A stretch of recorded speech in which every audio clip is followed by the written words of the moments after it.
Are you fine? I think I'm fine. Okay, cool.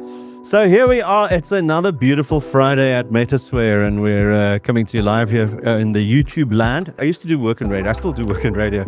So I always like saying we're live, right? As opposed to it's a pre-recorded show. But this is actually a pre-recorded show. But we're today unveiling the curtain on Matt. Matt's new to our team. Matt heads up our conferencing and events department at Metisware. We've been doing events since the start of COVID. We've been doing a lot of hybrid events. And so Matt's taking us into the future with that. Matt, apart from being our resident event manager and head of corporate communications, all right. Matt's also a sound engineer. Hello, Matt. How are you doing? I'm good, thanks. And yourself, Stephen? Welcome. So Matt, at an event, right, what do people hate most in terms of sound? The dreaded feedback. Yeah, This was the worst. I think back to one of the Transnet events that I did where I caused feedback because I had terrible gear. Terrible gear, terrible gain. Yeah, I know. And how does our investment in equipment really kind of prevent feedback, as it were? And how do we? What sets us apart, and why was that investment so important? One of the most important parts was our choices in microphones. We went for the SLX quad system to run digital-based microphones to avoid any frequency issues, as well as a mixing desk that does have features of anti-feedback systems. Yeah. So in any room, the feedback can be dialed out. Keeps us in the green. I love it. So, everybody uses these Shure wireless and headset microphones. We have those as well. What sets ours apart from the ones, you said it's digital? So what does digital mean in a case like this? It just means for the latency on it, as well as the frequency bands that you can choose. You can swap between bands depending on where you are that are used. If you're using it in a space that has multiple conferences, there's certain bands that other microphones will be able to use that we can avoid, and just ensure that we have a clean signal throughout the event. So especially in a sort of big conference area, you get those when the mics go, right? My favorite. Yeah. So we don't have that with our equipment. Just to give people an idea, what's the kind of average price of a regular Shure mic versus this? I mean, you don't have to give us the numbers, but I mean, are we talking sort of double, 3 times, 10 times? How much more expensive is that, and is it really worth the cost? It's definitely worth the cost if you care about quality and for your events. It is a lot more expensive. Yeah.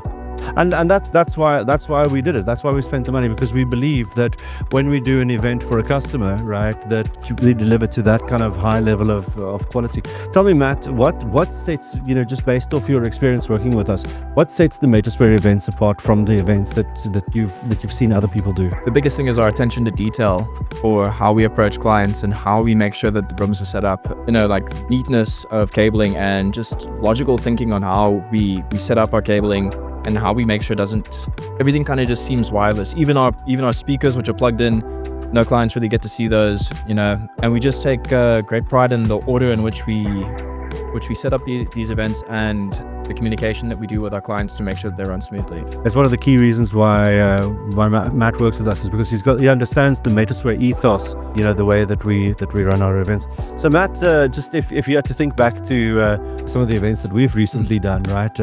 You've been with us for an event that we did for MediClinic and 1 or 2 others. What's been your experience working with us? Have you had a funny moment? Has there been a moment where you went, oh, geez, I don't know if I've made the right decision joining this team?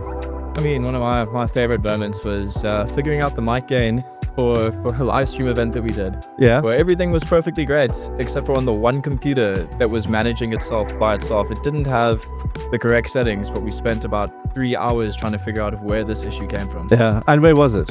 The laptop in the control room. Oh, really? Yeah. One small button. Jeez, it's always not. It's like a little tick box somewhere, or a little. But I mean, that is our attention to detail, isn't it? Well, anyway, thank you for joining us, Matt. And I look forward to working with you in the future. And welcome to Behind the Curtains here at Metisware. So if you've got a question for Matt, or any question about our conferencing or our live events, please pop them in the comments below, or reach out to us at Metisware. It's www.metisware.com. And don't forget to like and subscribe so we can notify you when there's another Friday Behind the Curtains. Thank you, Matt, and goodbye. Goodbye, Matt. Woo. Goodbye. Bye, Matt. Bye. Hey, Matt, it's Stephen. How are you? Hey, Stephen, I'm alright, and you? Good. Do you have Bluetooth? I just taken it off now, yeah. Okay, cool. Matt, so your funny story wasn't funny, right? No, it's terrible. Yeah, let me tell you a funny story. I worked with a guy, a sound engineer, right, who worked at Sun City, and somebody had to. He was doing stage handling, right, and they had this guy on. He was he was a like a environmentalist, and he brought a crocodile onto the stage. And so what happened was, Matt, the guy had to count him down. What you take, it's like a big reveal, right? So they have like this, a part of the stage has got a piece of like paper on, and then you step through the paper with this live crocodile, and like, hey everybody, here's Matt, and then he steps through, and then there's a crocodile. But the thing is that because he steps through this piece of paper, and it's sort of close to the stage, he counts him and says, look, it's 2 steps before you get, to the end of the stage. So it's, and obviously handling a crocodile, that's a big thing, right? Yeah, so definitely. So it's step, paper, step, right? And the guy miscalculated and went step through the paper, step, and then fell off the stage and landed into the audience with a live crocodile at Sun City. That, Matt, that's a funding story for you.